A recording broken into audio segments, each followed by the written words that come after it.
Grip পাবে না তখন জাস্ট ধরে নিস, ঠেলা দেওয়া লাগবে না, যদি পড়ে যাইতে যায় খালি ধরে নিবি।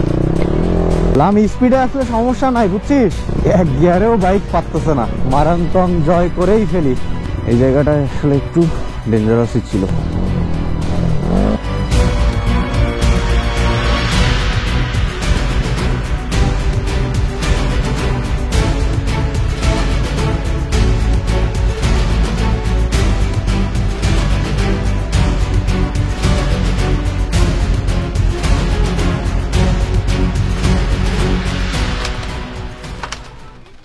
Everyone, good morning from Tindu. And এই যে আমাদের কটেজ, এই কটেজটাতে আমরা আজকে রাত্রি যাপন করেছি। বাট আজকে রাতের ঘুম শ্রেষ্ঠ ঘুম ছিল, কারণ 450 কিলোমিটার রাইড করে এসে, মানে ঢাকা টু তিন্দু রাইড করে এসে যে ঘুমটা হয়েছে, এটা জাস্ট আনবিলিভেবল। অ্যান্ড তিন্দুতে আসলে একটা জিনিস হচ্ছে, আপনার থাকার জায়গা হয়তো এত ভালো পাবেন না, মানে সিম্পল, যেহেতু এরিয়াটা একদম অন্যরকম এরিয়া, তাই থাকার জায়গার কথা চিন্তা না করে আপনারা প্রকৃতি দেখার জন্য হইলেও এখানে থাকতে পারেন। অ্যান্ড এখানে একদম এই যে এই নৌকা যেখানে রাখা হয়, এই যে দুই পাহাড়ের মাঝখানে দেখতে অনেকটা মানে কাশ্মীরের মতো ফিল হয়, এরকম একটা জায়গায় ঝিরির পাশে সারা রাত ছিলাম। এবং রাতে এখানে বসে অনেক আড্ডা হয়েছে, কথা হয়েছে, ফোনে কোনো নেটওয়ার্ক নাই, জাস্ট আমাদের মধ্যে কথাবার্তা হয়েছে। অ্যান্ড বেশ ভালো এনজয় করছি। আর এখানকার ডিটেলস যদি বলি তাহলে আমাকে কালকের ভিডিওতে একটু ফিরে যেতে হবে। ওয়েল, সো তিন্দুতে আসার পরে মেইন যে ব্যাপারটা সেটা হচ্ছে এখানে থাকা খাওয়ার ব্যাপার বা আমাদের ইফতার করার ব্যাপারটা আগে নিশ্চিত করতে হবে। এই জন্য আমরা একজনকে অলরেডি পেয়েছি। 3টা দেশি মুরগি, আর কি দিবা?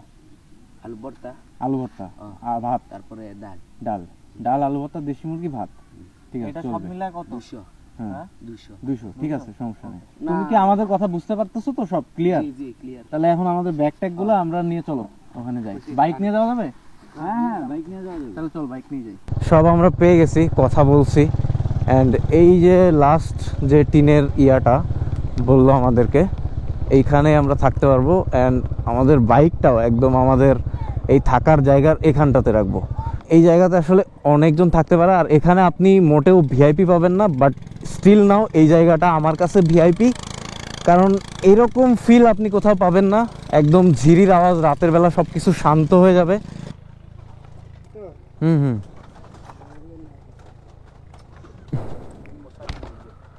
আচ্ছা, সো এই আমাদের থাকার জায়গা, অ্যান্ড এখান থেকে এই আমাদের ভিউ, জোস।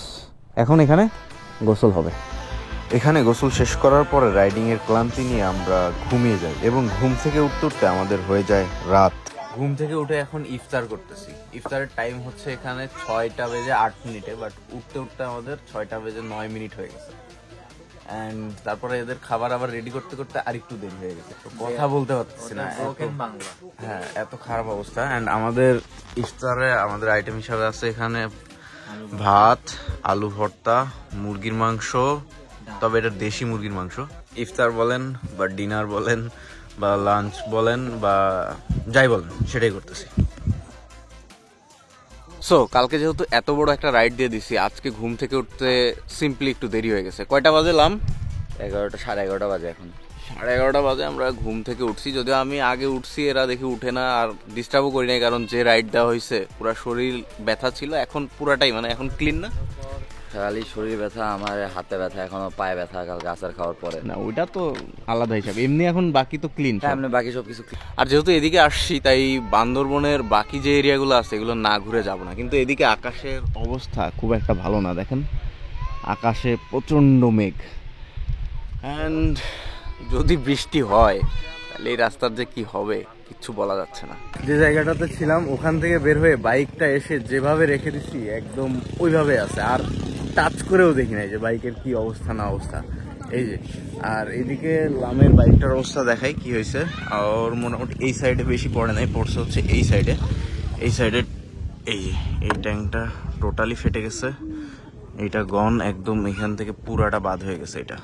তারপরে এইটাও বাদ, তারপরে এইটাও বাদ, এই 3টা জিনিস টোটালি বাদ হয়ে গেছে। হ্যান্ডেলে কিছু হয় নাই, লুকিং গ্লাসেও কিছু হয় নাই, বাকি সব ঠিক আছে। এই 3টা জিনিস টোটালি বাদ হয়ে গেছে। বাবা চাইলে রিপেয়ার করে নিতে পারবে, বাট আলহামদুলিল্লাহ সিপিআরে খুব টেনশনে রাইড করছি অ্যান্ড সব কিছু ঠিক আছে। আর যে জায়গাটাতে ছিলাম এই জায়গার একটু ডিটেলস যদি আপনাদেরকে দিয়ে দিই, এই যে এখানে দেখেন মোবাইল নাম্বার আর সব কিছু আছে, বাট এখানে সবসময় নেট থাকে না, আমাদের তো নাই। ওনারা স্পেশাল একটা ফোন ইউজ করে যেটার মাধ্যমে নেটওয়ার্ক থাকে অ্যান্ড মানে যোগাযোগ করতে পারে। কালকে রাত্রে ওনার ফোন দিয়ে বাসায় ফোন টোন দিছি, ভাবছিলাম যে নেটওয়ার্ক থাকবে, বাট নেটওয়ার্ক ছিল না। এই যে এখানটাতে এই যে উনি আমাদের হিসাব কিতাবগুলো কমপ্লিট করা হচ্ছে, আমরা এখানে খাওয়া দাওয়া করছি অ্যান্ড খাওয়া দাওয়া তো দেখছেন আপনারা, দেশি মুরগি তারপরে হাবিজাবি খাওয়ার দাওয়ারও এখানে অনেক ভালো। অ্যান্ড কত টাকা আসছিলাম আমাদের টোটাল 1700 টাকা আসছে মাত্র তিনজনের, ব্যাস থাকা খাওয়া সব কিছু একদিনের জন্য 1700 টাকাতে ডান। সো এই হচ্ছে ব্যাপার। এখানে আপনার খরচ হয়তো বেশি হবে না, বাট মানে থাকার পরিবেশ বা অন্য পরিবেশগুলা একটু এদিক ওদিক হবে, কিন্তু এই ভিউয়ের জন্য আপনি কনসিডার করতেই পারেন। মানে চারিদিকে পাহাড় ঘিরে আছে, এটার মাঝখানে আপনি আছেন এরকম একটা কটেজে বাইক টাইক নিয়ে সব কিছু সহ।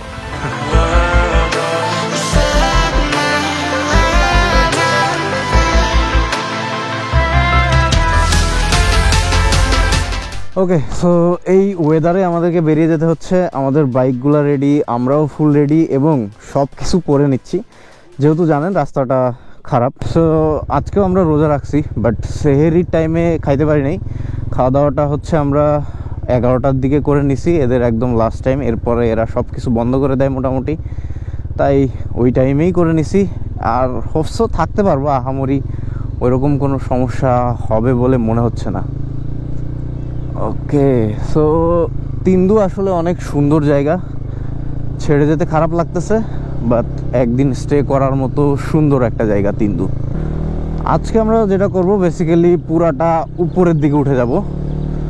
তিন্দুর একদম নদীর ধারে থাকতেই মজা, চাইলে এইদিকেও হয়তো আপনারা দু একটা হোমস্টে আছে, এখানে থাকতে পারেন, বাট আমরা খুঁজে দেখি নাই। ওইটাই আমাদের কাছে ভালো মনে হয়েছে যে ঝিরির পাশে থাকবো, সুন্দর, ওইটাই ভালো মনে হয়েছে।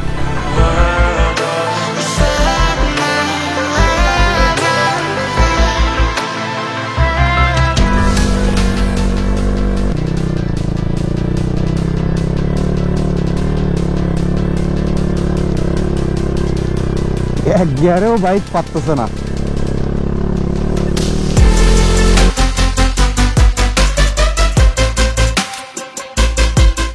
গ্রিপ পাবে না, তখন জাস্ট ধরে নিস, ঠেলা দেওয়া লাগবে না। যদি পড়ে যাইতে যায় খালি ধরে নিও। এই যে এখানে মাইম, এই যে এখানে আর একটু, হ্যাঁ ব্যাস।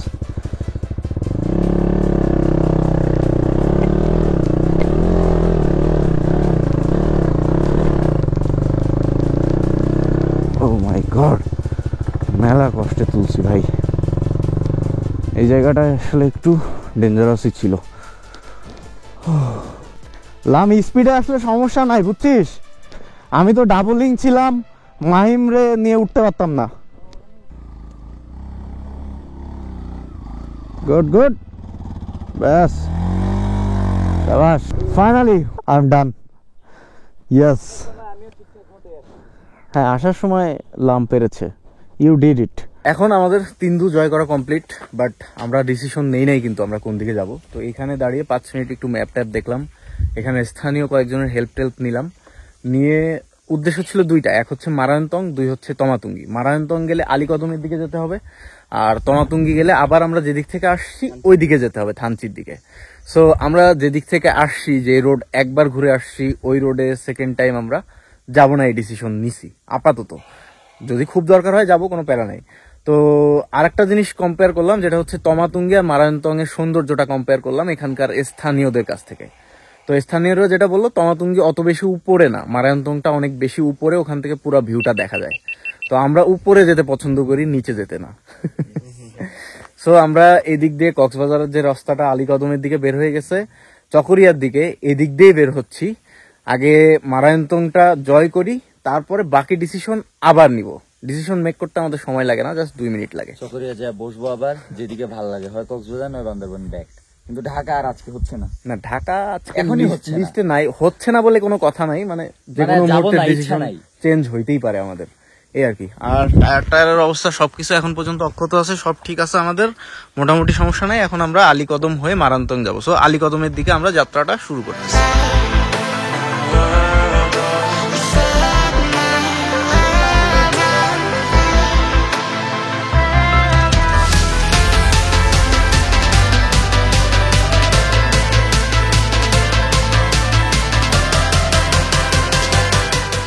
আমরা মাত্র আলীকদমের চেকপোস্ট পার করলাম অ্যান্ড মারান্তং যাওয়ার জন্য শুনলো যে আপনারা মারান্তং থাকবেন নাকি, যদি মারান্তং থাকেন তাহলে এন্ট্রি করতে হবে, মারান্তং না থাকলে এন্ট্রি করতে হবে না। সো আমরা বললাম মারান্তং আজকে আমাদের থাকার ইচ্ছা নাই, আমরা জাস্ট মারান্তং ঘুরে আজকেই ওখান থেকে ব্যাক করব।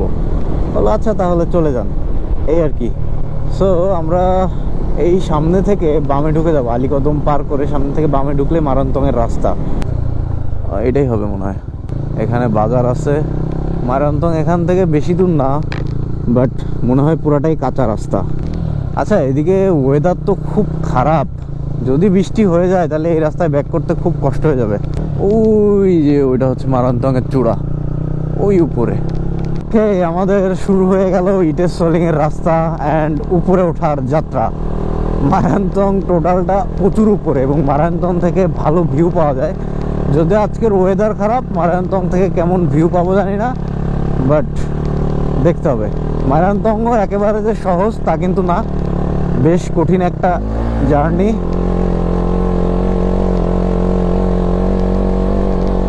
বিশেষ করে সিবিআর ডাবল নিয়ে ওঠা, আপনারা ইঞ্জিনের আওয়াজ শুনে নিশ্চয়ই বুঝতেছেন কি পরিমাণে স্ট্রাগল করতেছে।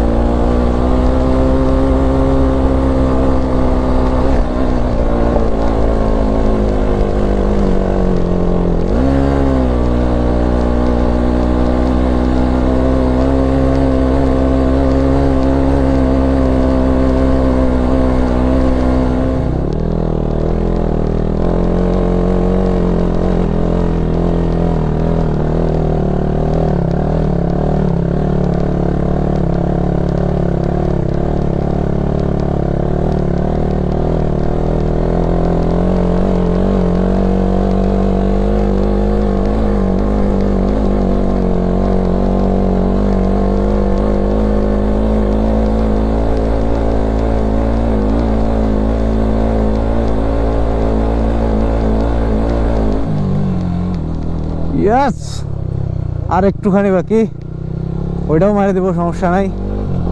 চলো মারান্তং জয় করেই ফেলি।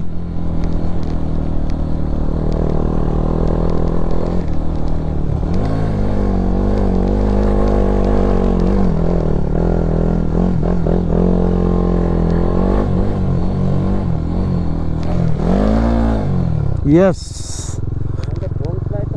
ফাইনালি একদম মারান্তংয়ের চূড়ায়, আর কোনো প্লেস অবশিষ্ট নাই।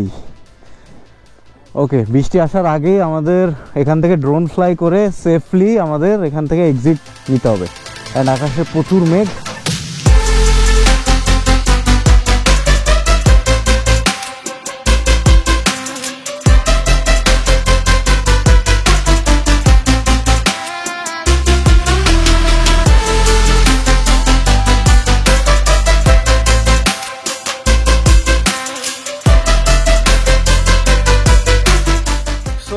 আমরা মারান্তংয়ের চূড়াতে বেশ ভালোই এনজয় করতেছিলাম, বাট একটা ভয় অলওয়েজ মনে মনে লাগতেছে, আকাশটা পুরো মেঘলা। যদি কোনোভাবে বৃষ্টি হয় ইটের সোলিং এর এই রাস্তা দিয়ে নামাটা আমাদের জন্য খুব খুব টাফ হবে। তো আমরা দেরি না করি, মারান্তং জয় করা শেষ, এখন নেমে যাই। তারপরে আমরা চকরিয়ার রাস্তায় উঠে নেক্সট ডিসিশন নিব যে কোন দিকে যাব। Life is enjoy. সো মারান্তংয়ে মূলত টেন্ট করা থাকে অনেক বেশি, শীত না হলে মারান্তংয়ে মজা থাকে না। এদিক দিয়ে থাকে, এদিক দিয়ে থাকে, এদিক দিয়ে থাকে, যে যেভাবে পারে এখানে টেন্ট করে থাকে, এটারই মজা আলাদা। আর এখানকার ওয়াশরুম বেশ ভাইরাল হয়েছিল, ওই যে দেখা যাচ্ছে সাদা, এগুলাই হচ্ছে এখানকার ওয়াশরুম। মানে এখানে আসলে এই প্রকৃতির মাঝে আপনাকে থাকতে হলে ওয়াশরুমের ব্যাপারটা কনসিডার আপনাকে করতে হবে। রেডি?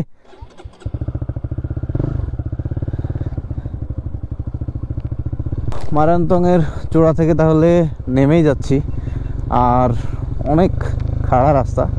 অবশ্য সমস্যা হবে না, খাড়া হইলেও মানে বৃষ্টি তো হয় নাই।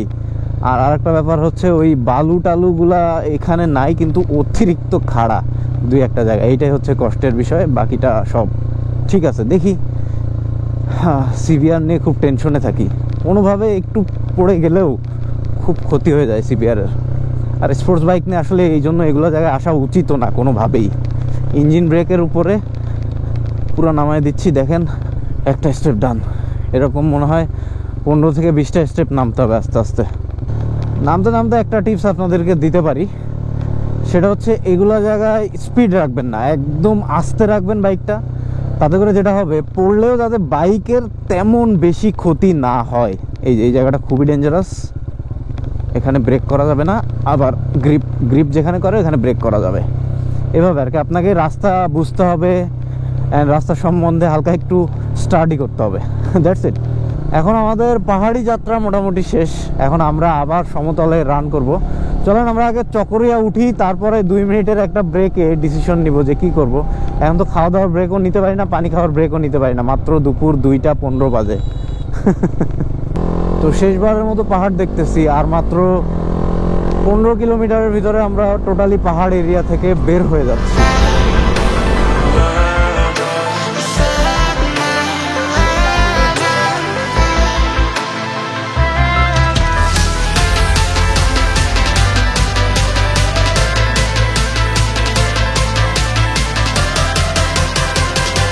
এফজেডএস-এর পিছন থেকে ব্যাগ খুলে সিবিআরে বাধা মানেই বুঝতে পারছেন আমরা হাইওয়েতে চলে আসছি। ইয়েস, আমরা এখন কক্সবাজার হাইওয়েতে আছি, চকরিয়াতে, যেটা বান্দরবন থেকে এই রুটে মিলছে। এখন আমরা 3 জন 2 মিনিটের সিদ্ধান্ত যেটা পৌঁছাইতে পারলাম সেটা হচ্ছে আপাতত আমরা চিটাগংয়ের দিকে যাচ্ছি, না বান্দরবন না কক্সবাজার, চিটাগংয়ের দিকে যাচ্ছি। কারণ যদি সম্ভব হয় আমরা ঢাকা চলে যেতেও পারি, তবে কোনো প্রেশার নিব না। সেই তিন্দু থেকে কিন্তু আবার স্টার্ট করছি, আবারও ঢাকার দিকে ব্যাক করে যাচ্ছি। এর মধ্যে কিছু টুইস্ট আছে, চলেন যেতে যেতে বলতেছি আবার। বিসমিল্লাহ। এখন ঠিক 3টার দিকে চকরিয়া থেকে বের হয়ে যাচ্ছি। আর যে টুইস্টের কথা বললাম, টুইস্টটা হচ্ছে আমাদের থাকা এবং খাওয়া খরচ এত কম গেছে, জাস্ট আনবিলিভেবল। মানে কোনো কথা নাই, মানে এত কম খরচে হবে এটা। যদিও ট্যুরটা শেষ হইলে তারপরে হবে, মানে আমাদের থাকতে তো ওখানে কোনো টাকাই লাগে না, 100 টাকা করে পার পারসন লাগছে মাত্র রাত্রি যাপন করতে। আর তারপরে খাবার খাইছি দেশি মুরগি, ডাল, আলু ভর্তা অ্যান্ড একটা শুটকি ভর্তা দিছিল, সালাদ, মানে ভিআইপি খানাদানা। ভিআইপি খানাদানা বলতে ভাই দেশি মুরগি আপনি অন্তত এই পাহাড়ে ছাড়া আর কোথাও ওইভাবে এনজয় করতে পারবেন না। এই জন্য বললাম, খানা পিনা ছিল একদম 100 এবং টাকাও অনেক কম, মাত্র 200 টাকা করে পার বেলা খেয়েছি আমরা। সেহেরিও করেছি 200 টাকা, আবার হচ্ছে ইফতারও করেছি 200 টাকা। তবে এই কক্সবাজার রোড এই একটা কারণে খুবই ভয় পাই, প্রচণ্ড জ্যাম থাকে এই রাস্তাটা, প্রচণ্ড মানে প্রচণ্ড, কোনো মা বাপ নাই জ্যামের। কক্সবাজার থেকে চিটাগং যাওয়ার পথে এই রাস্তাটা চালানোর জন্য সবচেয়ে বেশি খারাপ, তার কারণ হচ্ছে এই সিএনজি, এই অটোরিকশা, এই প্রাইভেট কার, এর বাইক, এই বাস, এই ট্রাক, এই micro, each and every vehicle এটাতে চলাফেরা করে। সো এই 2টা সিম্পল লেনের ভিতরে এত রিক্সাও, ইভেন রিক্সাও উইদাউট ইঞ্জিন রিক্সা, যেটা ইজি বাইক, যেটা সব চলে ভাই, সব। আলাদা কোনো রাস্তা নাই এখানকার। স্থানীয়দের জন্য যে রাস্তা, হাইওয়ের জন্য সেই রাস্তা, সব কিছুর জন্য একই রাস্তা ইউজ করার কারণে এই রাস্তাটা বেশ ডেঞ্জারাস, ব্যস্ত এবং রিস্কি। সেই সাথে টার্নও অনেক বেশি, ডানে টার্ন, বামে টার্ন। অ্যান্ড ফাইনাল ডিসিশন হয়ে গেছে, আমরা মোটামুটি ঢাকার দিকেই যাচ্ছি। চিটাগং আর 60 কিলোমিটার এখান থেকে। আমরা চিটাগং থেকে আর মাত্র 20 কিলোমিটার দূরে আছি। এই যে দেখেন মাইল ফলক, অ্যান্ড টাইম হচ্ছে 4:40। তো 5টার মধ্যেই চিটাগং ঢুকে যাচ্ছি। ভাবছিলাম যে আরও একটু টাইম লাগতে পারে, বাট জ্যাম আজকে একটু কম তুলনামূলক, তাই তাড়াতাড়ি চলে আসছি। আর তাহলে আর ইফতার চিটাগং পার করেই করব, কারণ ইফতারের আগে নাই কোনো কাজ, নাই কিচ্ছু, জাস্ট এই সময়টা খালি খাবারের জন্য ওয়েট করা। তো খাবারের জন্য ওয়েট না করে আমরা ট্রেনে যত দূর পারি তত দূর চলে যাব। অ্যান্ড এফজেডে 2 জন নিয়ে মোটামুটি তাও 190-100 এরকম গতিতেই আমরা এগিয়ে যাচ্ছি। অ্যান্ড ফাইনালি ঠিক 5টার সময় আমরা চলে এসেছি নতুন ব্রিজ, চিটাগংয়ে ঢুকে গেলাম। এখন হালকা এখানে দাঁড়াবো, একটা ড্রোন শট নেওয়ার খুব ইচ্ছা ছিল, বাট আলো তো একদমই পড়ে গেছে। রাস্তা ভুল করে অবশ্য 20 কিলোমিটার চালানো হয়েছে, এই কারণে বেশি দেরি হয়ে গেছে। এই জাহাজগুলো দেখতে আমার সেই লাগে, সেই। এই যে একটু সূর্যটা থাকলে না ড্রোন শটটা সেই আসতো, কিন্তু এখন একদম সূর্য নেমে গেছে টোটালি, যার কারণে আর কিচ্ছু দেখা যাবে না। অবশেষে অনেক বেশি রাইড করার পরে আমরা চিটাগং হাইওয়েতে এসে পৌঁছেছি এবং আমাদের ইফতারটা মাত্র এখানে সেরে নিলাম। ইফতারে একেবারে ভারী আইটেমই খেয়ে নিয়েছি, যাতে করে আবার খাওয়ার জন্য এক্সট্রা করে থামা না লাগে। তারপরও আমরা যে একটানা চালাবো এমন না, আমরা একটু পরে আবার থামবো, চা খাবো, রিল্যাক্সে এগিয়ে যাবো। এখানে যে থামছি 1.5 ঘন্টা এখানে বসে রেস্ট নিছি। আপনারা একটা জিনিস করতে পারেন রাইডের সময়, সেটা হচ্ছে রাইড যখন করবেন একটানা করবেন, যখন রেস্ট নেবেন একটানা নেবেন। বাট রেস্টের সংখ্যা কম হইলে বেটার, আপনি দ্রুত এগিয়ে যেতে পারবেন। দেখলেন তো আমরা কি পরিমাণ রাইড করতেছি। ঢাকা টু তিন্দু হয়ে গেছে, আবার তিন্দু টু ঢাকা হতে চলেছে। লেটস সি এটা হয় নাকি। এখন একবারে অন্ধকার হয়ে গেছে, গোপ্রোটা এই যে সুন্দরভাবে খুলে ব্যাগে রেখে দিচ্ছি। আপাতত আর ভিডিও করব না, একেবারে দেখা হচ্ছে আপনাদের সাথে ঢাকায় পৌঁছে গিয়েই, কারণ ঢাকা চিটাগং হাইওয়ে আর কত দেখবেন। আপনাদের সাথে বাসায় দেখা হওয়ার কথা থাকলেও এনার্জি না থাকার কারণে আর ভিডিও করা হয়ে ওঠে নাই। এখন আপনারা যে ইনস্ট্রুমেন্ট কনসোলটা দেখতেছেন, এখানে টোটাল 2 দিনের আমাদের ঢাকা টু তিন্দু, তিন্দু টু ঢাকা রাইডের মাইলেজ এখানে দেখতে পাচ্ছেন। বাট এখানে হালকা কিছু অ্যাড হয়ে 878 কিলোমিটার হবে টোটাল। সো আজকের ভিডিও থেকে বিদায় নিয়ে নিচ্ছি। সবাই ভালো থাকেন, সুস্থ থাকেন, আল্লাহ হাফেজ অ্যান্ড আসসালামু আলাইকুম।